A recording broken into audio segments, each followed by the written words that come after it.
పరిశుద్ధ గ్రంథం నుంచి నిర్గమకాండం 33వ అధ్యాయం 8వ వచనం. సో అక్కడ వాక్యంలో మోషే గురించి ప్రస్తావన అనేది జరుగుతుంది. So we all know about the prophet Moses. ప్రవక్త అయిన మోషే గురించి మనందరికీ తెలిసిన విషయమే. కాకపోతే అక్కడ ఆ వాక్యంలో రాయబడిన రీతిగా దేవుని యొక్క ప్రత్యక్షత, దేవుని యొక్క సన్నిధి, దాని యొక్క భావము, దాని యొక్క విధాన సంబంధమైన ప్రత్యక్షత అందరితో చెప్పాలని మరి పరిశుద్ధాత్మ దేవుడు ఆశపడుతున్నాడు. సో 8వ వచనం చూస్తే, మోషే ఆ గుడారమునకు వెళ్ళినప్పుడు ప్రజలందరూ లేచి ప్రతివాడు తన గుడారపు ద్వారమందు నిలిచి అతడు ఆ గుడారపులోనికి పో వరకు అతని వెనుక తట్టు నిదానించి చూచుచుండెను. మోషే ఆ గుడారములోనికి పోయినప్పుడు మేఘస్తంభము దిగి ఆ గుడారపు ద్వారమందు నిలవగా యెహోవా మోషేతో మాట్లాడుచుండెను. సో ఒక గుడారపు ద్వారమునొద్ద ఎప్పుడు చెప్తూ ఉంటాను.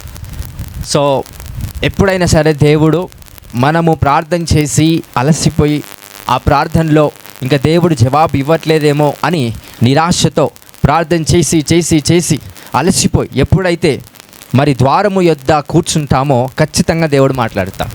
సో చాలామంది ప్రార్థనలో అలసిపోరు, పనిలో అలసిపోతారు.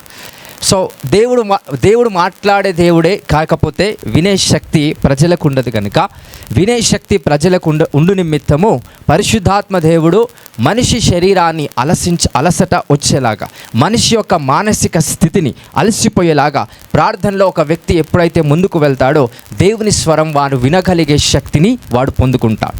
కాబట్టి అక్కడ మోషే కూడా దేవుని ఆత్మచేత ప్రార్థన చేసి వాళ్ళ ప్రజల కోసము ప్రార్థన చేస్తూ అలసిపోయి ఎప్పుడైతే ద్వారం యొద్ద కూర్చున్నాడో అక్కడ దేవుడు ఒక మేఘము ఆ ద్వారము దగ్గరికి వచ్చి నిలబడి దేవుడు మోషేతో మాట్లాడుతున్నాడు. ఏం మాట్లాడుతున్నాడో విందాం. మోషే యెహోవాతో ఇట్లనెను, చూడుము, ఈ ప్రజలను తోడుకొని పొమ్మని నీవు నాతో చెప్పుచున్నావు గాని నాతో ఎవరిని పంపెదవో అది నాకు తెలుపలేదు. ఏమంటున్నాడు? నువ్వు నాతో ఎవరిని పంపుచున్నావో అది నాకు తెలియట్లేదు. నెక్స్ట్, నీవు నేను నీ పేరును పెట్టి నిన్ను ఎరిగి ఉన్నాననియు నా కటాక్షము నీకు కలిగినదనియు చెప్పితివి కదా. కాబట్టి నీ కటాక్షము నాయడల కలిగినేడలా నీ కటాక్షము నాయడల కలుగునట్లుగా దయచేసి నీ మార్గమును నాకు తెలుపుము. నీ కనికరము నా మీద కలుగునట్లుగా నీ మార్గము నాకు, నా మార్గాన్ని తెలియజేయమంటున్నాడా? ఏ మార్గము? ఒకసారి వాక్యంలో చదవండి ఎగ్జాక్ట్గా. కాబట్టి నీ కటాక్షము నా ఎడల కలిగిన ఎడల నీ కటాక్షము నా ఎడల కలుగునట్లుగా దయచేసి నీ మార్గమును నాకు తెలుపుము. ఎవరి మార్గం తెలపాలని మోషే దేవుడికి ప్రార్థిస్తున్నాడు. ఎంతమంది నీ కోసం నీ మార్గము తెలియపరచబడేలాగా ఎంతమంది దేవునికి ప్రార్థిస్తున్నారు? ఐ థింక్ అందరం కూడా అదే విధంగా ప్రార్థిస్తున్నాం. తండ్రి, నా మార్గం ఎలా ఉంది? నేను నడిచే మార్గము నీ చిత్తానుసారంగా ఉండాలి.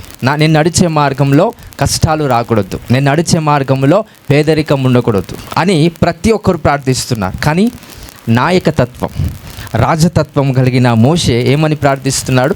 నీ మార్గము ఏంటో నాకు తెలియపరచు. అంటే నువ్వు ఎలా నడవాలనుకుంటున్నావు నీ ప్రజలతో, నువ్వు ఎలా ఉండాలనుకుంటున్నావు నీ ప్రజలతో, అది నాకు తెలియపరచు. సాధారణంగా మనం ఏం ప్రార్థిస్తాం?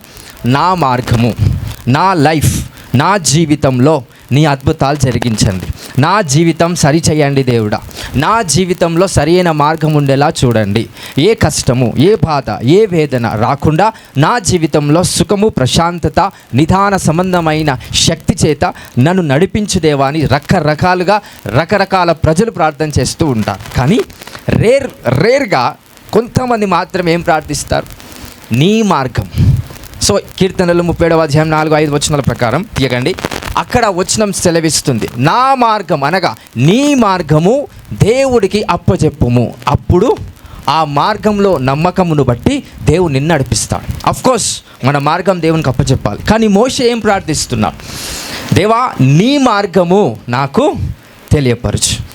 సో నీ మార్గం ఏంటో అది నాకు బయలుపరచు. అంటే నువ్వు నడిచే విధానం ఎలా ఉంది నీ ప్రజలతో, అది నాకు తెలియపరచు. సో దాని విషయంలో దేవుడు ఆలోచిస్తూ ఒక విషయాన్ని తెలియపరిచారు. నెక్స్ట్ వర్డ్స్, అప్పుడు నేను నిన్ను తెలుసుకొందును, చిత్తగించుము, ఈ జనము నీ ప్రజలే గదా అనెను. అందుకు ఆయన, నా సన్నిధి నీకు తోడుగా వచ్చును. అందుకు దేవుడు ఏమంటున్నాడు? ఇది బాగా వినండి. అందుకు దేవుడు ఏమంటున్నాడు? పెన్ బైబిల్ ఉంటే అండర్లైన్ చేసుకో. అందుకు అదే వర్డ్స్ అది. అందుకు ఆయన 14 వచనం. ఆయన నా సన్నిధి నీకు తోడుగా వచ్చును, నేను నీకు విశ్రాంతి కలుగజేసేదనగా. అందుకు దేవుడు ఏమంటున్నాడు? నా సన్నిధి నీకు తోడుగా వచ్చును, నేను నీకు విశ్రాంతిని కలగజేతాను. అందుకు నా సన్నిధి నీకు తోడుగా వచ్చు. సన్నిధి అంటే ఏంటి? మనమందరం ఎవరి సన్నిధిలోకి వచ్చాం? దేవుని సన్నిధిలోకి వచ్చాం. నిజంగా ఒక విషయాన్ని మీకు చెప్తా. సన్నిధి అంటే చాలామందికి తెలియక మోసపోతూ ఉన్నారు. It's a personal fellowship with God. యేసుక్రీస్తు ప్రభుతో, యేసు ప్రభు యొక్క సన్నిధి నా మీద కావచ్చు, నాతో కావచ్చు ఉంది అని అనడానికి సాక్ష్యం ఏంటో మీకు తెలియపరుస్తా. అక్కడ మోషేతో దేవుడు అంటున్నాడు, నా సన్నిధి నీతో పాటు వస్తా, నా సన్నిధి నీకు తోడుగా ఉంటుంది కనుక నేను నీకు విశ్రాంతిని కలగజేస్తాను. సో సన్నిధి అంటే ఏంటంటే దేవుడు ఎక్కడుంటాడో అది సన్నిధి కాదు. నువ్వు ఏ స్థలములో దేవుణ్ణి తెలుసుకుంటావో అది దేవుని సన్నిధి. ఎంతమందికి అర్థమైంది? అందరికి అర్థమైందా? నేను మళ్ళీ చెప్తున్నా, బాగా వినండి. దేవుడు ఎక్కడ ఉంటాడో అది సన్నిధి కాదు. నువ్వు దేవుణ్ణి ఎక్కడ తెలుసుకుంటావో, లేకపోతే నువ్వు దేవుణ్ణి ఎక్కడ పూజిస్తావో, ఎక్కడ స్తుతిస్తావో అది దైవ సన్నిధి. ఎందుకంటే దేవుడు అనేవాడు ఒక చోటికి పరిమితమై లేడు. దేవుడు అనేవాడు సర్వాంతర్యామి. ఈ భూలోకం కింద ఉన్న పాతాళము, భూలోకం పైన ఉన్న ఆకాశ మండలం, అన్ని చోట్ల దేవుడు ఉంటాడు. కానీ ఆయన సన్నిధి ఎక్కడుంటుంది? నువ్వు ఎక్కడైతే దేవుణ్ణి ఆరాధిస్తావో, నువ్వు ఎక్కడైతే దేవుణ్ణి ప్రార్థిస్తావో అక్కడ దేవుని సన్నిధి ఉంది అని అర్థం. హల్లెలూయా. పర్సనల్ ఫెలోషిప్ విత్ గాడ్ అంటే దేవుని సన్నిధి నీ లైఫ్లో ఉంది అనడానికి ప్రూఫ్. నువ్వు దేవుడు నీ దగ్గర ఉన్నాడు, అది దేవుని సన్నిధి ఉన్నట్టు కాదు. కానీ నువ్వు ఏ స్థలములోనైతే దేవుని ఆరాధిస్తున్నావో, దేవుని పూజిస్తున్నావో, దేవుని మహిమపరుస్తున్నావో అక్కడ ఏమున్నట్టు? దేవుని సన్నిధి అక్కడ ఉన్నట్టు. ఇప్పుడు మనమందరం దేవుని సన్నిధిలోనే ఉన్నామని నమ్ముతున్నాం, కానీ నేను నమ్మట్లే. ఎందుకంటే అందరూ వచ్చే 50 మంది కావచ్చు, 100 మంది కావచ్చు, 200 మంది కావచ్చు, ప్రతి ఒక్కరు దేవుని సన్నిధిలో ఉన్నారనడానికి ప్రూఫ్ లేదు. ఎందుకంటే కొంతమంది దేవుడి దగ్గరికి వచ్చినప్పటికీ వాళ్ళు దేవుణ్ణి తెలుసుకోలేక వాళ్ళ మనస్సులో ఏదో రకరకాల ఆలోచనలు కలిగి ఉంటారు, ఏదో విధమైన ఆలోచన కలిగి ఉంటారు, ఏదో విధమైన సంకల్పం కలిగి ఉంటారు. కొంత భయము, కొంత రకరకాల విభేదాలతో కూడిన మనస్సు వాళ్ళకు ఉంటారు, 2 తలంపుల మనస్సు వాళ్ళకు ఉంటారు. కాబట్టి వాళ్ళు దేవుణ్ణి తెలుసుకోలేకపోతున్నారు. ఆత్మస్వరూపముగా ఉన్న దేవుణ్ణి, ఆత్మీయంగా దేవుణ్ణి ఆరాధించలేకపోతున్నారు కనుక వాళ్ళు దేవుని సన్నిధిలో లేరని అర్థము. ఎంతమందికి అర్థమవుతుంది? అందరికీ అర్థమవుతుంది కదా? మళ్ళీ చెప్తున్నా, దేవుని సన్నిధి అంటే దేవుడు ఎక్కడున్నాడో అది దేవుని సన్నిధి కాదు. దేవుడు ఈ భూలోకం మీద మొత్తం ఉన్నాడా లేదా? అలాగని ఈ భూలోకం మొత్తము దేవుని సన్నిధి ఉన్నట్టు అంటే కాదు. హల్లెలూయా. సో దేవుని సన్నిధి అంటే నీ లైఫ్లో నువ్వు పర్సనల్గా ఏ చోటకైతే వెళ్ళి దేవుని ఆరాధిస్తున్నావో అక్కడేమున్నట్టు. అందుకే యేసు ప్రభువు వారు సాక్షాత్తుగా సెలవిస్తున్నాడు, ఎప్పుడైతే 2-3 నా నామములో కూడి ఉన్నారో అక్కడ so I am exist, nothing but నా ప్రజెన్స్ అక్కడ ఉండాలి అని అర్థం. అంటే వారు 2-3 దేని బట్టి కూడి ఉన్నారు? దేవుని బట్టి. హల్లెలూయా. వ్యాపారాన్ని బట్టి కాదు, ఉద్యోగాన్ని బట్టి కాదు, లేకపోతే ఇంకేదైనా ఎడ్యుకేషనల్ సంబంధమైన విధానం బట్టి కాదు. దేన్ని బట్టి? మనమందరం కూడి ఉన్నాం, యేసుక్రీస్తుని బట్టి మనమందరం కూడి ఉన్నాం కనుక ఆయన సన్నిధి ఖచ్చితంగా మన మధ్యలో ఉండాలి. ఇప్పుడు మనమందరం దేవుని సన్నిధిలో ఉన్నాం. ఎలా ఉన్నాం? దానికి సాక్ష్యం ఏంటి? నువ్వు దేవుని వాక్యం వింటున్నావు, నువ్వు దేవుణ్ణి ఇప్పటి వరకు ఆరాధన చేశావు, స్తుతించావు, కృతజ్ఞతాస్తుతులు తెలియపరిచావు, నీ ఆత్మస్వరూపముగా ఆయన ప్రత్యక్షతను కోరే వ్యక్తిగా ఉండి నువ్వు ఆయన నమస్కరిస్తున్నావు కనుక ఆయన సన్నిధి ఇప్పుడు మీ మధ్యలో ఉంది, నీతో పాటు ఉంది, మీనింగ్ నీకు తోడుగా ఉంది అని అర్థం. ఇది దేవుని యొక్క సన్నిధి. ఇప్పుడు ఆదివారం అయిపోయిన తర్వాత సోమవారము అదే సన్నిధి నీతో ఉంటుందా? This is my question. ఇది నా సూటి ప్రశ్న. దేవుడు ఏమంటున్నాడు? మోషే, నా సన్నిధి నీకు తోడుగా ఉండును, నేను నీకు విశ్రాంతి. అంటే దేవుని సన్నిధి నీకు తోడుగా ఉంటే నీకేమొస్తుంది?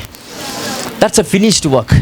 విశ్రాంతి అంటే పడుకోవడం కాదు. నీ మనస్సు ఏ ఆలోచన లేకుండా ఏకాగ్రతతో దైవ సంబంధమైన చిత్తం మీద ఎప్పుడైతే నువ్వు సంపూర్ణంగా విధేయత కలిగి ముందుకెళ్తావో, that's the commitment of Jesus Christ.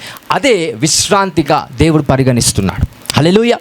So విశ్రాంతి అంటే శారీరకంగా నిద్రపోవటము కాదు, ఏ టెన్షన్స్ లేకపోవటము కాదు, కానీ సాధారణంగా ఒక చోటకు నువ్వు వెళ్ళినా, డ్రైవింగ్ చేస్తున్నా, లేకపోతే తింటున్నా, ఫోన్ చూస్తున్నా, ఏ పని చేస్తున్నా నీ మనసు ప్రశాంతత ఉండదు. ఏదో ఒకటి ఆలోచన వస్తూనే ఉంది. అంటే విశ్రాంతి నీకు కలగజేయలేదు దేవుడు. ఎందుకు? దేవుని సన్నిధి నీకు తోడుగా లేదు. అది ఎప్పుడు ఉంటుంది దేవుని సన్నిధి తోడుగా? నువ్వు ఏ స్థలములోనైతే ఆరాధిస్తున్న స్థలములో నుంచే ఆ సన్నిధి నువ్వు తీసుకొని పోవాలి. ఎక్కడికి వెళ్ళినా ఆయన సన్నిధి మోసుకొని పోవాలి అని అంటే నువ్వు చేసిన కృతజ్ఞతాస్తుతులు ఏవైతే దేవునికి చేశావో దానికి సంబంధమైన వాక్యం చేత నువ్వు అభిషేకించబడాలి. దానికి సంబంధమైన వాక్కు చేత నువ్వు యేసుక్రీస్తు నామములో అభిషేకించబడాలి. అది ఎలా సాధ్యమవుతుంది? నెక్స్ట్ వర్డ్స్ చూద్దాం. దేవుడు విశ్రాంతి కలగజేసిన దేవుడే మరి మోషేతో ఏం సెలవిస్తున్నాడు చూద్దాం. నీ సన్నిధి రాని ఎడల ఇక్కడ నుండి మమ్మల్ని తోడుకొని పోకుము. మోషే ఏమంటాడు? ఒకవేళ నీ సన్నిధి నాతో రాకపోతే కనుక ఈ ప్రజల్ని కానీ నన్ను కానీ ఇక్కడ నుండి దయచేసి తీసుకొని పోకండి. నెక్స్ట్, నీ ప్రజల ఎడలను నీకు కటాక్షము కలిగినదని దేని వలన తెలియబడును? నీవు మా వలననే కదా. అట్లా మేము అనగా నేనును భూమి మీదనున్న సమస్త ప్రజలలో నుండి ప్రజలను ప్రత్యేకింపబడుదుమని ఆయనతో చెప్పాను. చాలు. సో దీనికి ముందు ఇప్పుడు మనమందరం దేవుని సన్నిధిలో ఉన్నాం. ఎందుకంటే దేవుడు ఇక్కడ ఉన్నాడని కాదు, దేవుడు ఎక్కడైనా ఉన్నాడు. సో ఎలా? దానికి సాక్ష్యం ఏంటి? మీరందరూ దేవుని సన్నిధిలో ఉన్నారని. మీరు ఏం చేస్తున్నారని దేవుని సన్నిధిలో ఉన్నారు? వాక్యం వింటున్నారు, ఆరాధిస్తున్నారు, దేవుని స్తుతిస్తున్నారు, మనసంతా కూడా దేవుని మీద ఏకాగ్రత కలిగి ఉన్నారు.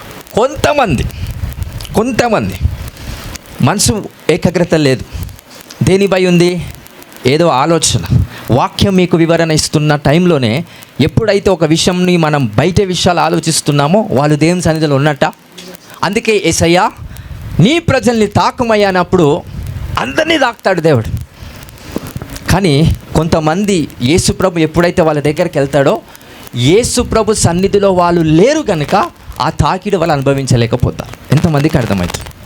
సో కొంతమంది, దేవా మీరు తాకండి ప్రభా, ముట్టండి ప్రభా, స్వస్థపరచండి, నీ శక్తి వారిపైన విడుదల చేయండి, అభిషేకం విడుదల చేయండి అన్నప్పుడు దేవుడు వారిని తాకుతాడు. కొంతమంది కన్నీటి ప్రార్థన చేస్తారు, దేవుడు వారిని తాకినప్పుడు పశ్చాత్తాప ప్రార్థన చేస్తారు. కొంతమందిని దేవుడు వాళ్ళని తాకినప్పుడు ఆ రకరకాల పాపాలను జ్ఞాపకం చేసుకొని ఇది నేను చెయ్యొద్దు అని వాళ్ళు మనస్ఫూర్తిగా ఒప్పందం చేసుకుంటారు. దేవుడు కొంతమందిని తాకినప్పుడు ఎలాగైతే యోహాను యేసుప్రభుని చూసినప్పుడు శవంలాగా కింద పడిపోయాడో అలాగ కొంతమంది కింద పడిపోతారు, రెలమ్స్లోకి వెళ్తారు. అంటే దేవుడు ఎప్పుడు తాకుతాడు? దేవుడు తాకినప్పుడు ఒక వ్యక్తి ఎప్పుడు గ్రహిస్తాడంటే ఆ వ్యక్తి దేవుని సన్నిధిలో ఉన్నప్పుడే యేసుప్రభు తాకిడి, యేసుక్రీస్తు ప్రభు యొక్క స్పర్శ ఆ వ్యక్తి అనుభవించగలుగుతాడండి. హల్లెలూయా.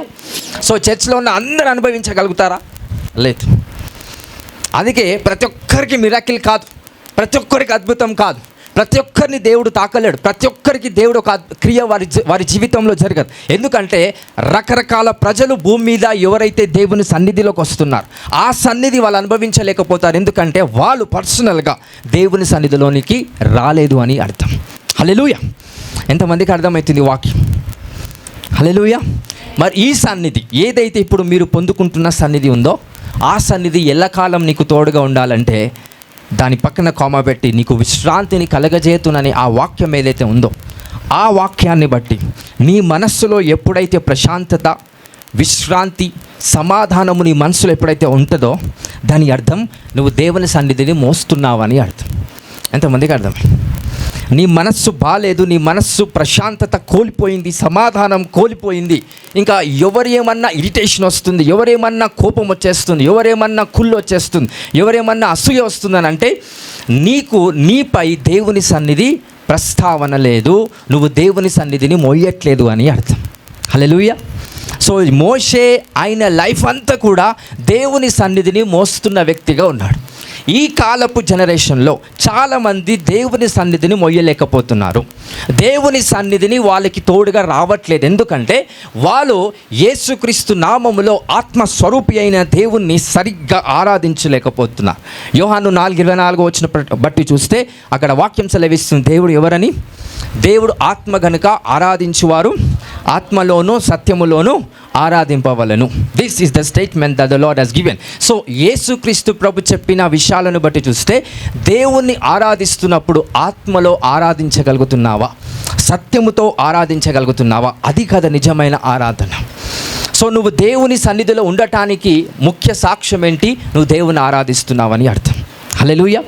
సో కొంతమంది దేవుని ఆరాధిస్తున్నప్పుడు, లేకపోతే ప్రార్థిస్తున్నప్పుడు, స్తుతిస్తున్నప్పుడు మనకు మన మనసులో రకరకాల టెన్షన్స్, రకరకాల విభేదాలు, ఏం జరుగుతుంది నా చుట్టుపట్ల, నా వాతావరణంలో ఏం జరుగుతుంది అనే నిఘా ఎక్కువ ఉంటుంది. నేను దేవుని సన్నిధిలో ఉన్నాను కదా, దేవుడు ఏం చేస్తున్నాడు నా జీవితం పట్ల అని దర్శనము చూడరు. దేవుడు నా పట్ల ఏం చేస్తున్నాడని ఒక ఏకాగ్రత కలిగి ఉండరు. కాకపోతే నా చుట్టుపట్ల, అంటే నా వాతావరణంలో ఏం జరుగుతుందనే దృష్టి వాళ్ళకి ఎక్కువగా ఉంటుంది. వాళ్ళు దేవుని సన్నిధిలో ఉన్నట్ట, వాళ్ళు ప్రార్థన చేస్తున్నప్పటికీ వాళ్ళు దేవుని సన్నిధిలో వాళ్ళు లేరని అర్థం. హల్లెలూయా, హల్లెలూయా. సాతానుడు, యోబు గ్రంథంలో రాయబడినట్టుగా వాక్యం సెలవించబడుతుంది ఏంటంటే, సాతానుడు అపవాది ఒకానొక రోజు దేవుణ్ణి ఆరాధిస్తున్న సమయం, దేవుని యొక్క పరిశుద్ధమైన సింహాసనము పైన ఆసీనుడై ఉన్న యేసుక్రీస్తు ప్రభుని ఆరాధించే సమయం, ఆ సమయం పేరేంటంటే that's the presence of God. దేవుని సన్నిధిలోనికి సాతానుడు వచ్చేసాడంట. అలా అని సాతానుడు దేవుని సన్నిధిని అనుభవించాడు. కేవలము దేవుని సన్నిధిలోనికి సాతాను వెళ్తాడు. కానీ ఎప్పుడు సాతాను అనుభవించాడు ఆ సన్నిధి అంటే, ఎప్పుడైతే దేవుని దగ్గరికి వెళ్ళి సత్యాన్ని పలికాడో ఆయన దేవుని సన్నిధిలోనికి వెళ్ళాడంట. ఇది ఎంతమందికి అర్థమవుతుంది? నేను మళ్ళీ రివైండ్ చేసి చెప్తా. దేవుడు సాతానుతో చెప్తాడు, ఎక్కడి నుండి నువ్వు వస్తున్నావని. అబద్ధం చెప్తాడా సాతాను? నిజం చెప్తాడా? నిజం చెప్తాడు. నేను భూమి మీదకించి వస్తున్నాను. ఎందుకంటే అక్కడున్న దూతలు మొత్తము కూడా భూమి మీదకించి రావట్లేదు, పర సంబంధమైన దూతలు అవన్నీ కూడా. కానీ ఆ పర సంబంధమైన దూతల మధ్యలో ఈయన కూడా వెలుగు సంబంధి అయి ఉన్నట్టుగా వచ్చి దేవుడి దగ్గరికి వచ్చి దేవుడు ఒక క్వశ్చన్ వేస్తాడు, నువ్వు ఎక్కడి నుంచి వస్తున్నావని. దేవునికి తెలియక అడుగుతున్నాడా?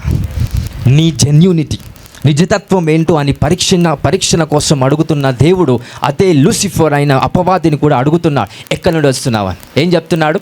నేను భూమి చుట్టూ తిరుగులాడుతూ రాళ్ళ మధ్యలో సంచరిస్తూ నేను ఇక్కడికి వచ్చానంటాడు. Can you read the scripture? యోబు గ్రంథం 1వ అధ్యాయం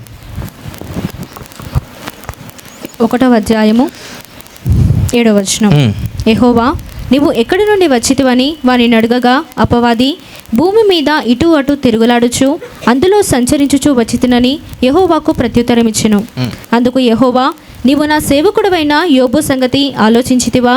అతడు యథార్థవర్తనుడును న్యాయవంతుడునై దేవుని యందు భయభక్తులు కలిగి చెడుతనము విసర్జించినవాడు, భూమి మీద అతని వంటి వాడెవడునూ లేడు అని అడగగా అపవాది, యోబు ఊరకయే దేవుని యందు భయభక్తులు కలవాడాయన. నీవు అతనికిని అతని ఇంటి వారికిని అతనికి కలిగిన సమస్తమునకును చుట్టూ కంచె వేసితివి కదా. నీవు అతని చేతి పనిని దీవించుచుండుట చేత అతని ఆస్తి దేశములో బహుగా విస్తరించి ఉన్నది. అయినను నీవు ఇప్పుడు నీ చేయి చాపి అతనికి కలిగిన సమస్తమును మొత్తిన ఎడల అతడు నీ ముఖము ఎదుటనే దూషించి నిన్ను విడిచిపోవును అని యెహోవాతో అనగా, యెహోవా, ఇదిగో అతనికి కలిగిన సమస్తమును నీ వశమున ఉన్నది, అతనికి మాత్రము ఏ హానియు చేయకూడదని అపవాదికి సెలవీయగా వాడు యెహోవా సన్నిధి నుండి బయలువెళ్ళెను. ఎవరి సన్నిధి నుండి? యెహోవా సన్నిధి నుండి వాళ్ళు బయలువెళ్ళారు. దేని ద్వారా దేవుని సన్నిధిలోనికి సాతానుడు వచ్చాడంటే సత్యము ద్వారా. సత్యములో దేవుని ఆరాధించటము వలన సాతానుడు దేవుని సన్నిధిలోనికి రాగలిగాడండి. సంఘములో దేవుని సన్నిధి ఉంటుంది, సంఘములో దేవుని సన్నిధి ఉంటుంది. సో దేవుని ఆరాధించే స్థలము కనుక ఇక్కడ దేవుని సన్నిధి ఉంటుంది. ఈ దేవుని సన్నిధిలో సాతానుడు రాలేడా? చెప్పండి. వస్తాడు. హల్లెలూయా. సాతానుడు రాలేడా? చెప్పండి. పోయిన వారం ఈ వారం పోయిన వారం రాలేదా? వచ్చాడు. హల్లెలూయా. ఎంతమందికి అర్థమైంది? రైట్. సో సాతానుడు, చీకటి శక్తులు ఆయన సన్నిధిలోనికి రాగలుగుతాయి. ఎలాగంటే సత్యము ద్వారా. ఎలాగా? సత్యము ద్వారా. నువ్వు ఎవరు? నేను ఫలానా శక్తిని. సత్యము పలకడము వల్ల దేవుని సన్నిధిలో రావటానికి అర్హత కలిగిన దురాత్మగా పరిగణించబడుతుంది. That's the presence of God. కానీ మనుషులు దేవుని సన్నిధిలోనికి రాలేరంటే ఎందుకో తెలుసా? సత్యము వాళ్ళు చెప్పలేకపోతారు. ఇది ఎంతమందికి అర్థమైంది? ఈవిల్ స్పిరిట్ లూసిఫర్, ఆ దురాత్మ శక్తులకు అధిపతి అయిన సాతానుడు ఎక్కడికి వచ్చాడు? దేవుని సన్నిధిలోనికి రాగలిగాడు. ఏ వే ద్వారా? సత్యము పలకడము ద్వారా. అలాగే సేనా దయ్యం పట్టిన వ్యక్తి, ఆ సేనా దయ్యము యేసు ప్రభు యొక్క సన్నిధిలో నిలవగలుగుతుంది. యేసు ప్రభు రాగానే వెళ్ళిపోలే, బట్ స్టిల్ మాట్లాడగలుగుతుంది. ఆ అర్హత ఎక్కడి నుంచి వచ్చింది? సత్యము ద్వారా. నువ్వు ఎవరు అని అన్నప్పుడు, నేను సేన, నేను ఇక్కడి నుంచి వచ్చాను, అనేక మంది ప్రజలు నాలో ఉన్నారు అంటే అబద్ధం ఆడటం లేదు. ఏం చేస్తుంది? అది సత్యము పలుకుతుంది కనుక ఆ సత్యం యొక్క ప్రతిష్టన బట్టి యేసుక్రీస్తు యొక్క సన్నిధిలో రావటానికి దానికి ఆస్కారము కలిగింది, అర్హత కలిగింది. ఈరోజు మనం అందరము కూడా సత్యమైన ఆరాధన చేసినప్పుడే మనము దేవుని యొక్క సన్నిధిలో అడుగు పెట్టగలుగుతాం. ఆ అనాయింటింగ్ సంబంధమైన ఆ ప్రజెన్స్ని ఎక్స్పీరియన్స్ అవ్వగలుగుతాం. ఎంతమందికి వాక్యం అర్థమవుతుందని కొంచెం డెప్త్కి వెళ్తాను, దయచేసి అర్థం చేసుకో. హల్లెలూయా, హల్లెలూయా. సో ఆయన సన్నిధిని మనకి తోడుగా రావాలి. యేసయ్య సన్నిధి మనకెప్పుడు తోడుగా ఉండాలి. ఫస్ట్ ఆఫ్ ఆల్ మనమందరం యేసు ప్రభు సన్నిధిలో ఉన్నామా? ఎలా ఉన్నాం? ఇది చాలామందికి వాక్యం తెలియదు.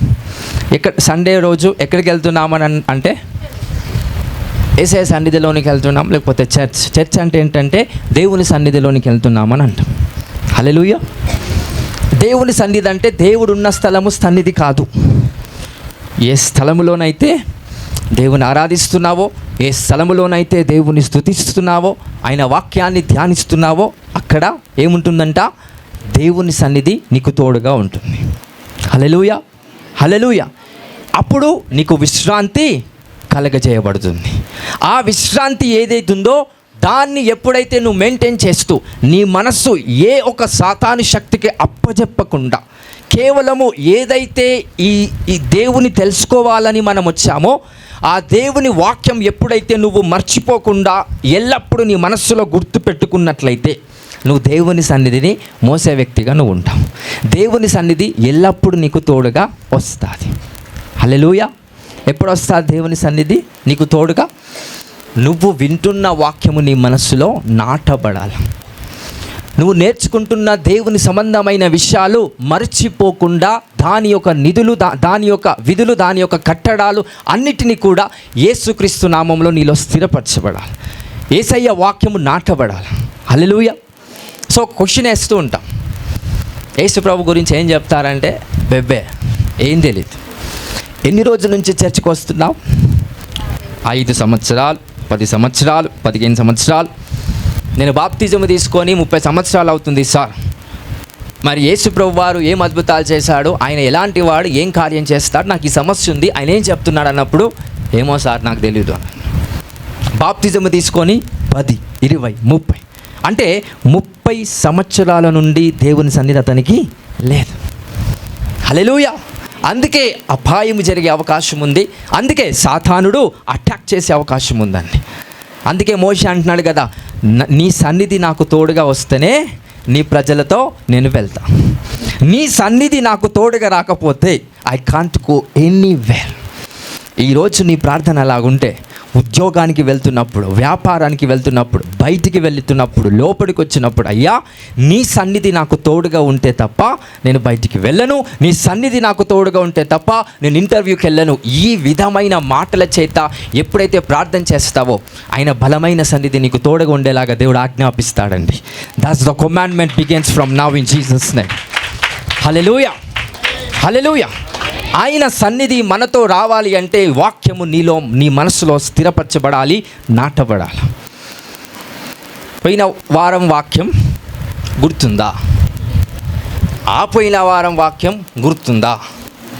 సో చంద్రుడి మీద ఫస్ట్ ఎవడు కాలు పెట్టాడంటే ప్రతి స్టూడెంట్ చెప్పగలుగుతాడు, రెండోని పేరు చెప్పలేడు. అర్థమవుతుందా? అంటే ఫస్ట్ దీన్ని ఎవరు దీని డోర్ తెరిచారంటే వన్ పేరు గుర్తుంటుంది, సెకండ్ ఎవరో తెలియదు. ఫస్ట్ వచ్చినాం గుర్తుంటా, సెకండ్ వచ్చినాం తెలియదు. ఫస్ట్ అధ్యాయం గుర్తుంటా, సెకండ్ అధ్యాయం తెలియదు. అంటే ప్రథమ స్థానములో మనము నియమించబడినప్పటికీ సంపూర్ణ స్థితిలోనికి మనము రాలేదు అని అర్థం. హల్లెలూయా. ఎంతమంది వెళ్ళారు చంద్రుడి పై కంటే చాలామంది వెళ్ళారు. అందరి పేర్లు గుర్తున్నాయా? ఉండవు. ఎవరి పేరు గుర్తుంటుంది? మొదటిగా ఎవరైతే అడుగు పెడతాడో వాని పేరే గుర్తుంటుంది. అంటే దీనిని బట్టి అర్థం చేసుకోవాలి, వాక్యం కూడా మనకు అలా అలవాటైంది.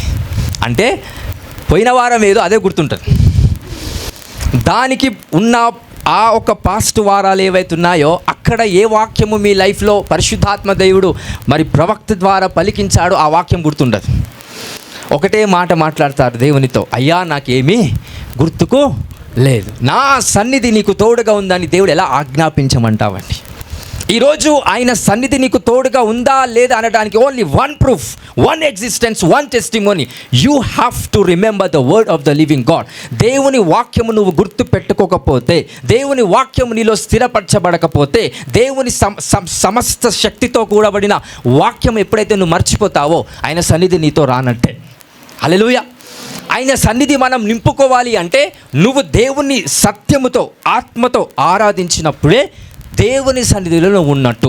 ఆ సన్నిధి నువ్వు ఎప్పుడైతే మోసుకొని పోవాలి, ఆ సన్నిధి నీతో రావాలని ఆలోచన నీకుంటే కనుక ఏ వాక్యం అయితే నువ్వు సన్నిధి రావడం కోసము ధ్యానించినావో ఆ వాక్యము నీలో స్థిరపరచబడినప్పుడు ఏ సన్నిధిలోనికి వచ్చావో అదే సన్నిధి నీకు ఎల్లప్పుడూ తోడుగా ఉంటుందంటండి. ఇంత క్లారిటీ మీకు అందరికీ వివరిస్తున్నాను. ఈ వాక్యం మర్చిపోయినా still the presence of God is not with you. Hallelujah, hallelujah. ఎందుకు నాకు దేవుడు తోడుంటాడు, ఆయన సన్నిధి నాకు తోడుంటాడంటే మంచివాడనో గొప్పవాడనో ధనవంతుననో కాదు, వాక్యము గుర్తుపెట్టుకొని ఏ ప్రదేశానికి వెళ్ళినా వాక్యంతోనే ముందుకు వెళ్ళటము. అందుకే నీ చూపు లోక సంబంధులు ఎలాగా నడుస్తున్నారో దాన్ని బట్టి నువ్వు చూపు పనిచేయొద్దు. నీ చూపు విశ్వాసంతో పనిచేయాలి. విశ్వాసం ఎలా వస్తుంది? వాక్యము వినుట వలన. ఆ వాక్యము క్రీస్తు వాక్యము వినుట వలన నీకు విశ్వాసము కలుగుతుంది. అంటే నువ్వు లోకాన్ని కావచ్చు, ప్రజల్ని కావచ్చు, ఉద్యోగాన్ని కావచ్చు, వ్యాపారాన్ని కావచ్చు, సంఘాన్ని కావచ్చు, నీ తల్లిదండ్రుల్ని కావచ్చు, ఎలా చూడాలా? లోక సంబంధమైన దృష్టితో కాకుండా విశ్వాసముతో ఆ ఒక దృష్టితో మాత్రమే చూడాలి. అప్పుడు సత్యము నీకు బయలుపరచబడతాయి. అబద్ధము నిన్ను మోసం చేయదు, అబద్ధము నిన్ను ఏలేదండి. హల్లెలూయా. సో ప్రతిరోజు ఎంతమంది వాక్యం చదువుతున్నారు, ఎంతమంది ధ్యానిస్తున్నారు? ఆ వాక్యం నిజంగా మీ లైఫ్లో గుర్తుందా? రకరకాల ప్రజలకు ఒక 22, 21, 18, 19 సమయంలో ఏ అమ్మాయి అయితే విడిచిపెట్టిపోయిందో ఆ అమ్మాయి జీవితకాలం గుర్తుంటుంది. ఆ అమ్మాయిని భార్య కాకపోవచ్చు, కానీ జీవితకాలం వెళ్ళా అమ్మాయి గుర్తుంటా. ఏ అబ్బాయి అయితే ఆ టీనేజ్లో విడిచిపెట్టి వెళ్ళిపోయిందో ఆ అబ్బాయిని భర్త కాకపోవచ్చు, కానీ జీవితకాలం వెళ్ళా గుర్తుంటుందండి. ఉన్నారు అందరికనే? అందరు ఉన్నారా? మంచి అయినా చెడైనా నీ మనస్సులో స్థిరమైన విషయం ఎప్పుడైతే బాగా గుర్తుంటుందో అది నీతో ఎల్లకాలము నివసిస్తుందంట. అందుకే వాక్యము ఎప్పుడైతే నీలో స్థిరముగా గుర్తుండిపోయేలా ఎప్పుడైతే తీసుకుంటావో ఏం తోడై ఉంటుందంట? దేవుని సన్నిధి. ఎంతమందికి అర్థమవుతుంది? హల్లెలూయా. పెళ్ళైన తర్వాత భార్య భర్తలకి గొడవలు. ఎందుకంటే మధ్యలో ఒక సన్నిధి వస్తుంది, మధ్యలో ఏదో ఒక సన్నిధి ఏర్పడుతుంది. ఆ సన్నిధి ఏంటి? పాతకాల సన్నిధి. హల్లెలూయా. ఆ సన్నిధి మన మధ్యలోనికి రావద్దు అని అంటే ఫస్ట్ ఆఫ్ ఆల్ సన్నిధే కల్పించబడవచ్చు. ఎవరైతే టీనేజ్ పీపుల్గా ఉన్నారో 18, 19, 20, 21, 22, 23, 24, 25 ఈ సంవత్సరం కలిగిన వ్యక్తులు ఎవరైతే ఉన్నారో దయచేసి సన్నిధిని ఏర్పాటు చేసుకోకండి. హల్లెలూయా. ఎవరైతే సన్నిధిని ఆల్రెడీ ఏర్పాటు చేసుకొని ఇబ్బంది పడుతున్నారో వారందరికీ విడుదల కలుగును గాక. నీ విశ్వాసం కొలది అది నీకు విడుదల కలుగును. Whatever it may be that's come from bad, let it be delivered in Jesus name. Hallelujah, hallelujah. అందరికి అర్థమవుతుందా? మీ భాషలో చెప్పాలంటే మెమొరీ. మీ భాషలో చెప్పాలంటే దాన్ని ఏమంటారు? మెమొరీ కార్డ్, గుర్తు.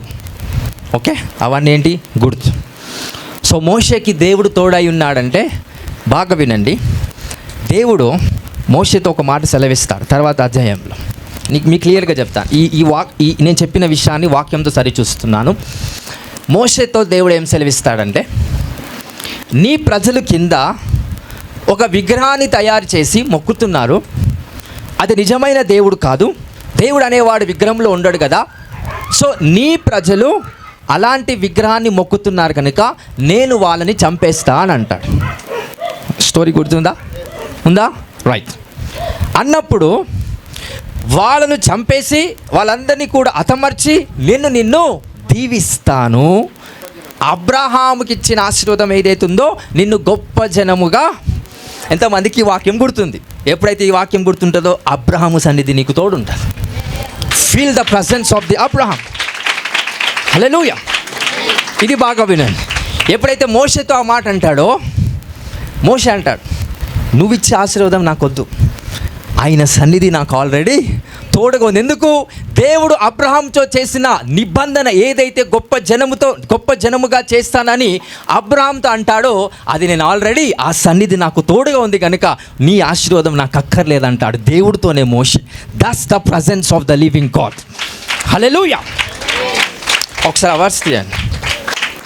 నిర్గమకాండం 32 రైట్, 12వ వచనం. 11 నుంచి చదువుకుందాం.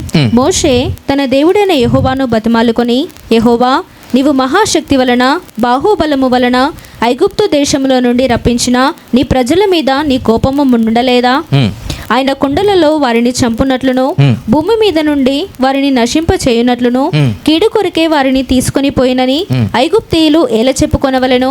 నీ కోపాగ్ని నుండి మల్లుకొని నీవు నీ ప్రజలకు ఈ కీడు చేయక దాని గూర్చి సంతాపపడుము. నీ సేవకులైన అబ్రహామును, ఇస్సాకును, ఇజ్రాయేలును జ్ఞాపకము చేసుకొనుము.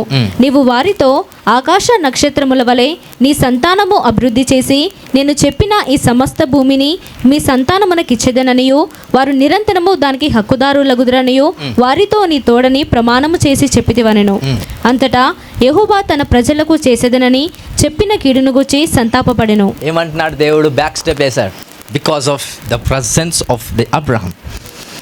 దేవుడేమో మోషేని, నేను వాళ్ళని చంపేసి నేను నిన్ను ఆశీర్వదిస్తాను. వాళ్ళ విగ్రహాన్ని తయారు చేసి మొక్కుతున్నారు, అది నిజమైన దేవుడు కాదు, మనుషులే దేవుని సృష్టించి ఆ నిజమైన దేవుడు అని వాళ్ళు మొక్కుతున్నారు కనుక అలాంటి విగ్రహాన్ని ఎవరైతే పూజిస్తున్నారో వాళ్ళందరినీ చంపేసి నేను గొప్ప జనముగా చేస్తాను. ఇప్పుడు మోషే ఏం జ్ఞాపకం చేసుకుంటున్నాడు? దేవుడిచ్చే ఆశీర్వాదం కాదు, అబ్రహాముతో ఏదైతే నిబంధన దేవుడు చేశాడో ఆ నిబంధనను జ్ఞాపకం చేస్తున్నాడు. ఎందుకు? దేవుడు మోషేకి కూడా ఏం చేద్దాం అనుకుంటున్నాడు?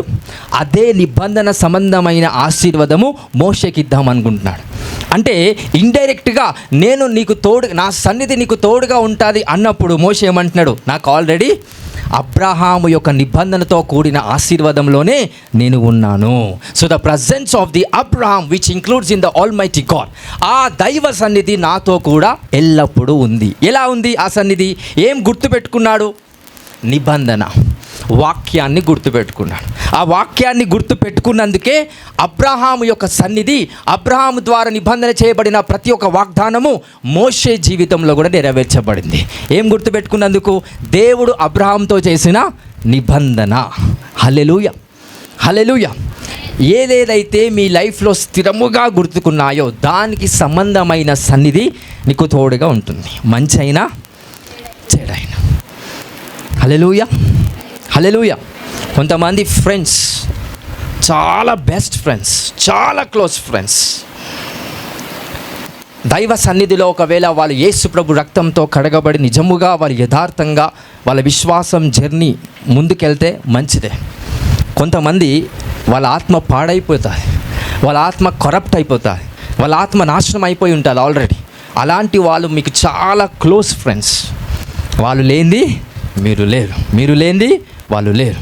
ఒకవేళ నీకు వివాహమైనా, ఒకవేళ వివాహమై పిల్లలు పుట్టినా, ఒకవేళ ఇంకెక్కువ ఏజ్తో నువ్వు ఉన్నా, ఒకవేళ ఆ అమ్మాయి కావచ్చు అబ్బాయి కావచ్చు చనిపోయినా వాళ్ళ సన్నిధి నీకు ఎల్లప్పుడూ తోడుగానే ఉంటారండి. ఎంతమందికి నేను చెప్పేది అర్థమవుతుంది? ఎంతమందికి నేను చెప్పేది? అందుకే don't connect to the people emotionally, connect to the people in the faith. విశ్వాసంతో ప్రజలతో సంబంధం కలిగి ఉండండి, ఎమోషనల్గా కనెక్ట్ అవ్వకండి. నేను చెప్పేది ఎంతమందికి అర్థమవుతుంది?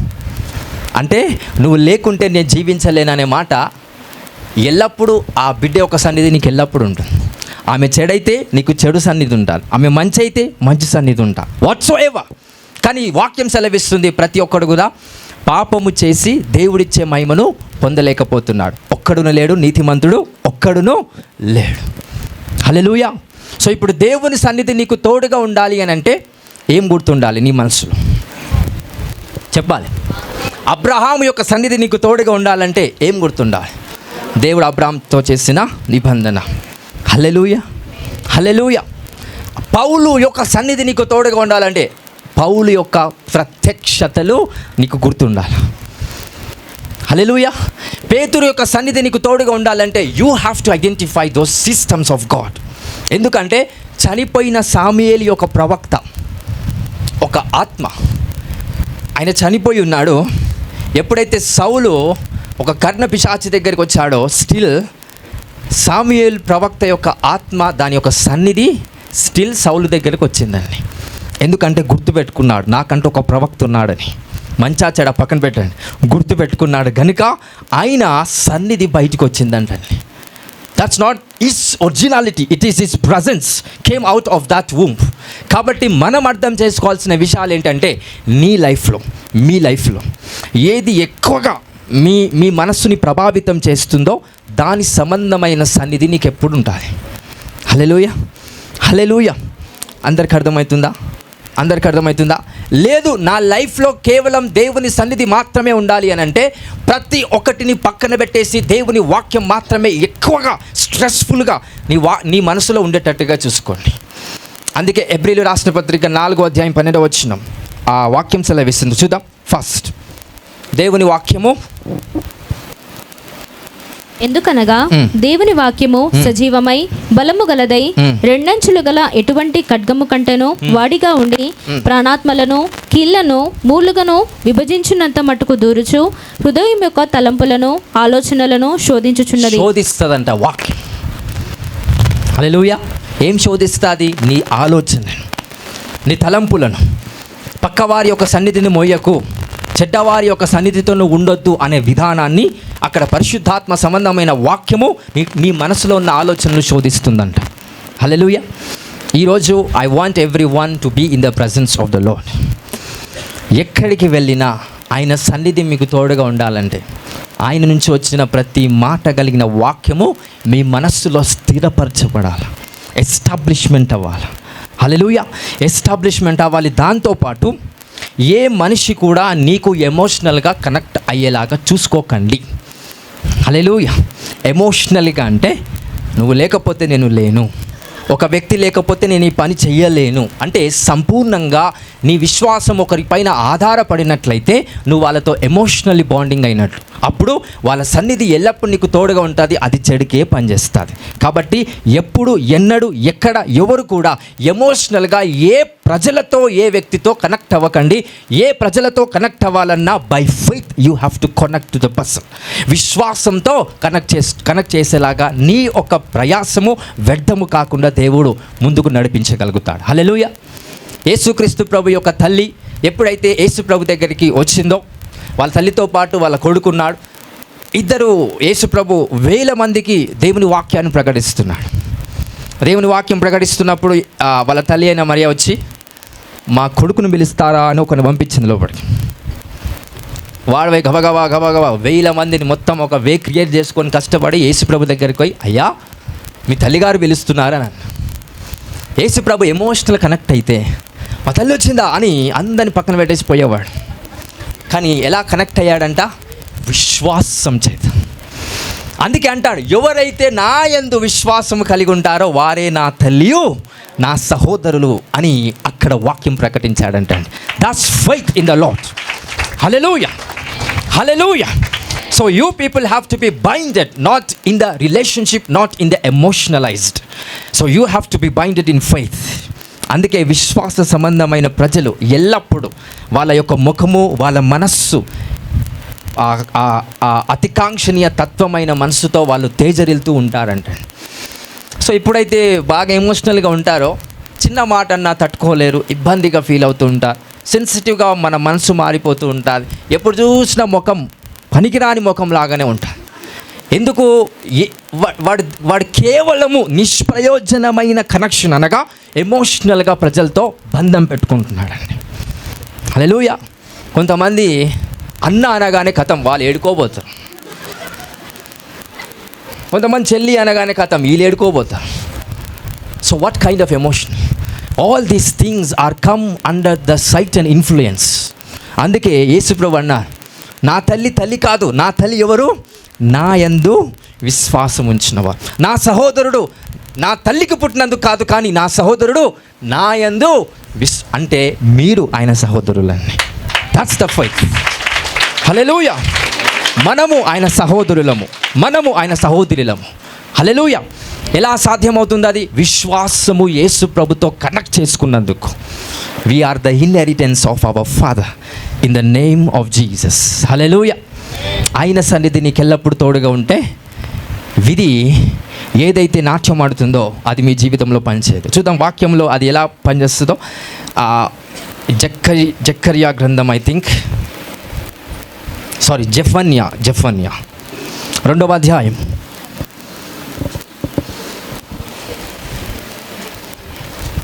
2వ అధ్యాయం 1-2 వచనాలు.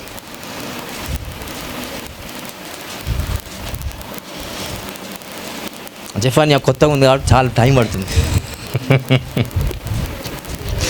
ఎక్కువ చదవం కదా. జెఫన్యా 2వ అధ్యాయం 1-2 వచనాలు.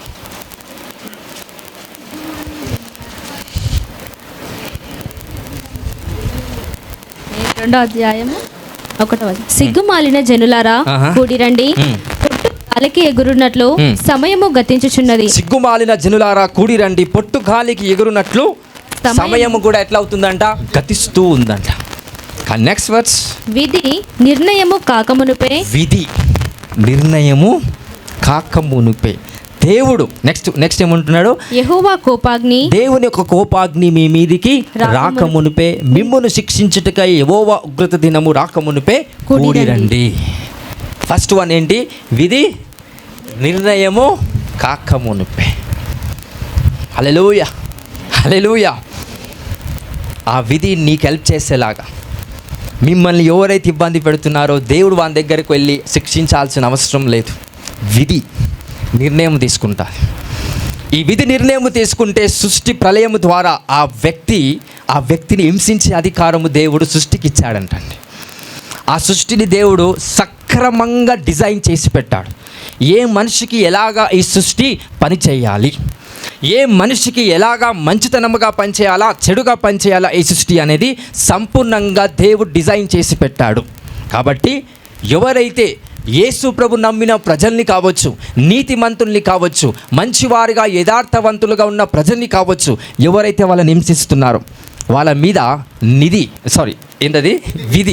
విధి ఏం చేస్తుందంట? నాట్యం ఆడుతుంది. మీనింగ్ విధి నిర్ణయము తీసుకుంటాదంట. హల్లెలూయా, హల్లెలూయా. దేవుడు నిర్ణయం తీసుకుంటాడా? విధి అంటే ఏమంటారంటే మీ భాషలో తలరాత. అరే వాని జీవితంలో మంచి పని చేసినా కూడా అలానే ఉన్నాడు అని అంట. ఎవరు నిర్ణయం తీసుకున్నారు? సమయం. అందుకే అక్కడ సమయము గతిస్తూనే ఉన్నదంట. ఆ సమయమే ప్రజల్ని హింసించేలాగా చేస్తుందంట. అంటే దీనిని బట్టి మన జీవితంలో ఈ విధి లేకపోతే ఈ సమయము లేకపోతే ఈ కాలము మన జీవితంలో మనల్ని నాశనం చేయొద్దంటే దేవుని సన్నిధి నీకు తోడుగా ఉండాలంటండి. హల్లెలూయా. ఈ సృష్టి మిమ్మల్ని ఇబ్బంది పెట్టొద్దు అంటే, ఈ సృష్టి మిమ్మల్ని ఖచ్చితంగా ఇబ్బంది పెట్టకూడదు అని అన్నప్పుడు మీకు ఎవరి సన్నిధి తోడై ఉండాలి? దేవుని సన్నిధి తోడై ఉండాలి. హల్లెలూయా, హల్లెలూయా. ఒక వాక్యం చెప్పేసి ముగిస్తాను. అందరు యాక్టివ్గా ఉన్నారా? రైట్. సో దేవుని సన్నిధి మనందరికీ తోడై ఉంది, అవునా కాదు? ఏ వాక్యము మీరు తెలుసుకున్నారో ఆ వాక్య సంబంధమైన దేవుని సన్నిధి మాత్రమే నీకు తోడై ఉంటుంది. అందరికి అర్థమవుతుందా? అంటే చిన్నపిల్లలకు కీర్తనలు 91 అధ్యాయం మొత్తం చదువుతా, ఇంకా కొంచెం చిన్న పిల్లలకు కీర్తనలు 23 అధ్యాయం చదివిస్తా, కీర్తనలు 1 గ్రంథం చదివిస్తా. వాళ్ళకి ఆ సన్నిధి మాత్రమే తోడై ఉంటుంది. మిగతా కీర్తన 110, 111, 112